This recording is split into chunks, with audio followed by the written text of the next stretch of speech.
We've got a delicious, crispy white wine. Go ahead and dig into it. This is going to be our Txakoli from Spain, or Txakolina. So if this wine sounds a little bit familiar to you, maybe from podcasts prior, this is a great callback to a podcast that we did with our friend Gabrielle DeBella, the wine director from 3 Michelin-starred restaurant 11 Madison Park. And Gabrielle talked about the Txakolina, a different producer, on that episode as a great wine that he loved to pair with their vegan cuisine.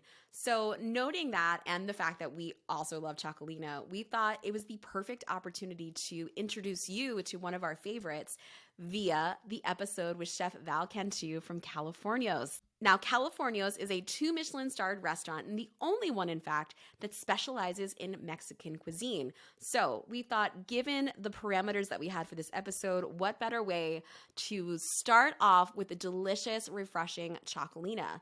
Now, if this wine is a little bit unfamiliar to you, don't worry. This is a delicious, crispy white wine coming from the Basque region in Spain. And you'll notice as soon as I pour this wine, it's got a little bit of bubble to it, right? You can see those little crispy, effervescent bubbles coming up. Totally normal for Txakolina. It kind of reminds me a little of Vino Verde in that way, right? Just a slight effervescence. We would by no means call this a sparkling wine, but it does have a little CO2 there to give you just that extra crisp, extra zippiness, that thing that we love to do with food.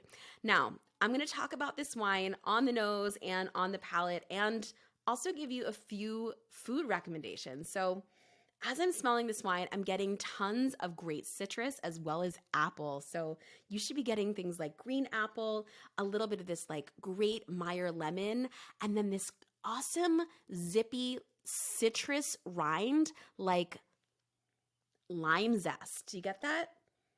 It smells so fresh and delicious. It's almost jumping out of the glass. But what I love is that it's not super complex, but it's still giving you so much.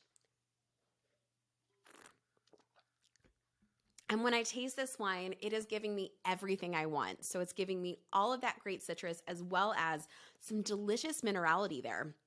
Incredible acidity, so it's going to pair really well, not just with your Mexican food, but with tons of different dishes. So if you were having something like ceviche or any sort of raw fish, or even cooked white fish for that matter, this is a delicious wine to pair.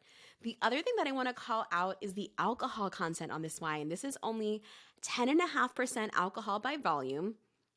A little hard to see in the camera there, but 10.5% alcohol by volume, which means this is a really great wine that you should be drinking all summer long. So if you love this wine, this is a good one to stock up on because it's an easy poolside drinker. You can, of course, enjoy it in a white wine glass. This is going to be the preferred glass. And you want to get this really nice and cold. Txakoli loves to be a little bit on the chillier side. Now, one of the things that we love, in addition to the fact that this wine is absolutely delicious, is the incredible historic origins of this. This producer dates all the way back to the 1300s, and in fact, the same family that has stewarded the land for the last 11 generations still remains today, which is no easy feat given the fact that this is actually harvested at 1,200 feet of elevation by hand. This is an incredible wine. I hope you love it. I hope that you continue to drink all of the Txakoli and, of course, enjoy it with some delicious Mexican food like the ones Chef Val talks about in our episode. Cheers.